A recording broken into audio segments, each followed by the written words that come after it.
The cast of Lost in Space kept secrets for decades, not the scripted kind, the real kind, the kind where a villain rewrote the entire show from underneath the original stars, where the man who became one of television's most beloved characters was bleeding when he first stepped out of his costume, where the cancellation came so fast and so cold that the cast found out through newspapers, not phone calls. This was a show that ran for 3 seasons, launched careers, created legends, and left its family stranded in space with no ending. And the people who lived it had stories they barely told while they were still here. Today, we are getting into all of it, starting with fact number 10, and it sets the stage for everything else on this list. The show was sold to its own stars as something it never actually became. When Guy Williams and June Lockhart were first approached about Lost in Space, producer Irwin Allen personally assured both of them that they were the stars. The show would be a science fiction family drama revolving around the Robinson family. Williams, who had made his name playing Zorro on television, was told he would be the center of this new adventure. Lockhart, coming off years as the dependable mother figure on Lassie, was promised a similar anchor role. They signed on believing that. They were wrong. But they had no way of knowing it yet, because the person who would change everything had not been cast. Number 9. Jonathan Harris was hired to be a temporary villain and ended up stealing the entire show.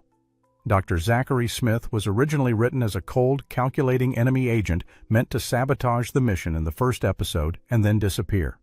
Harris was brought in late after the rest of the cast had already filmed the pilot. He hated the character as written and thought the straight villain approach was boring, so he began rewriting his own lines.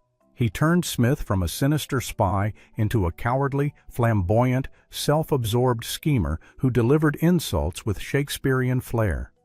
The catchphrases, the theatrical panic, the endless creative name-calling aimed at the robot, none of that was in the original scripts.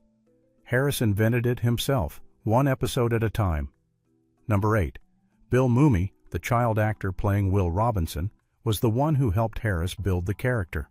Mumy was already a seasoned performer, having appeared in classic episodes of The Twilight Zone and Alfred Hitchcock Presents.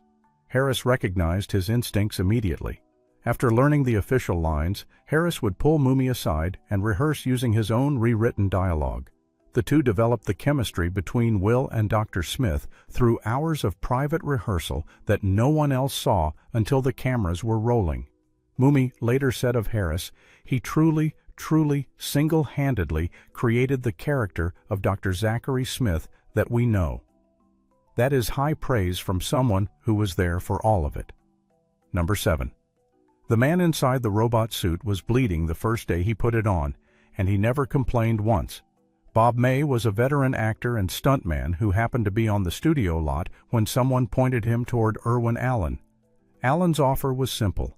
If you can fit in the suit, you have the job. May put on the robot costume right there in Allen's office.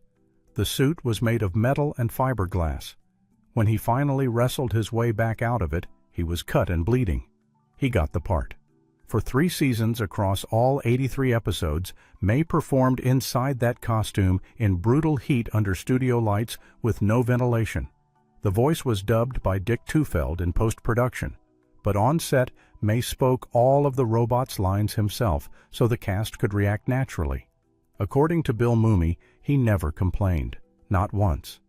And now we are about halfway through this story, and if you have made it this far, there is a good chance you are exactly the kind of person this channel was made for.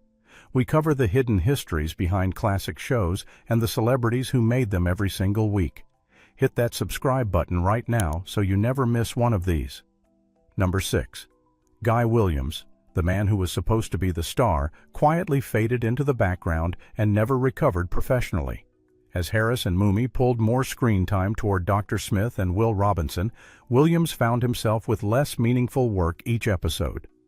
Allen made some effort to redirect focus back to the Robinson family, but those attempts largely backfired because the stories audiences connected with were almost always the ones built around Smith.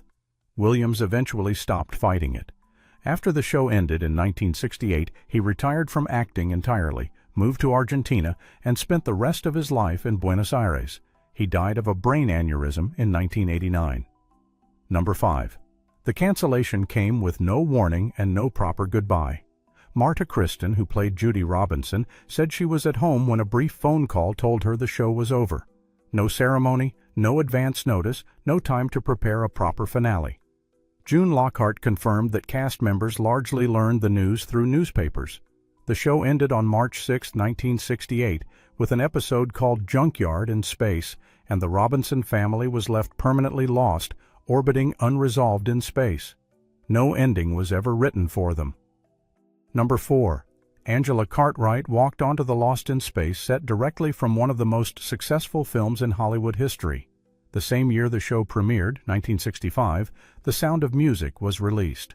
Cartwright played Brigida Von Trapp, doing her own singing in a film that won 5 Academy Awards and became for a time the highest-grossing movie ever made. She had also spent years on The Danny Thomas Show before that and made her very first screen appearance at age 3 opposite Paul Newman. By the time she was playing Penny Robinson, she was already more experienced than most adults in the industry. She later collaborated with Bill Mumy on a pictorial memoir about the show called Lost and Found in Space. Number 3. The theme music was composed by a young unknown who would go on to become one of the most celebrated composers in film history. The Lost in Space theme was credited on screen to Johnny Williams. He was in his early 30s at the time, building his career through television work for Irwin Allen. Season 1 also borrowed heavily from Bernard Herrmann's score for the 1951 film The Day the Earth Stood Still, reusing it across much of the first season. By Season 3, Williams composed an entirely new, faster, more dramatic theme that foreshadowed what was coming. That composer later wrote the scores for Jaws, Star Wars, Raiders of the Lost Ark, E.T., Jurassic Park, and Schindler's List. The world just did not know his name yet. Number 2. The robot was never actually named on the show, and the famous catchphrase was misquoted for decades. The character was officially designated Environmental Control Robot, Model B9. He was never given a proper name during the show's run, and the line everyone knows was simply, "Danger, Will Robinson." 2 words of warning followed by a name. The extended version most people quote grew in the retelling until the misquote became more famous than the original. Bob May delivered those lines on set first. Dick Tufeld voiced them in post. Together they burned the phrase into popular memory. And the number one thing the cast of Lost in Space revealed that most fans never figured out is this. June Lockhart, who passed away in October 2025 at the age of 100, spent her final years as the most candid voice about what the show really was. She talked about the gap between what they had been promised and what the show became. She talked about the abrupt cancellation, the lack of closure, the way 3 years of work ended with a phone call.